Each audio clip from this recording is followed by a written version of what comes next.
La première règle de passation de l'IGT, c'est l'empathie. Donc, c'est pas un questionnaire, c'est une façon de structurer l'entrevue d'accueil pour permettre d'être un réceptacle de l'histoire de vie de la personne, tout d'abord au sujet de son usage de substances ou de jeux d'hasard et d'argent, mais aussi son fonctionnement dans les différentes sphères de vie. Donc, on entend l'histoire de la personne. Et pour les gens, c'est souvent une des rares fois où ils ont vraiment 1h30 à 2h30 à raconter à quelqu'un ce qui se passe dans leurs différentes sphères de vie. Donc, c'est une expérience, lorsqu'on a interviewé par la suite les personnes à qui on a passé l'IGT pour savoir comment ils ont vécu leur expérience, ils ont trouvé l'expérience très positive, l'impression d'être écoutés, entendus dans ce qu'ils ont à raconter, ne trouvant pas ça trop long ni trop intrusif, alors que ce sont parfois des craintes que je comprends très bien que les cliniciens peuvent avoir.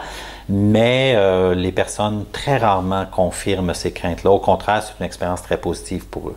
Et qui est vécue comme étant un élément de l'intervention. C'est pas comme une tâche administrative dont il faut se débarrasser. Les gens ne vivent pas ça du tout comme ça. Ils vivent ça plutôt comme c'est une première étape, raconter mon histoire, elle est entendue avec empathie et c'est vécu comme très positif.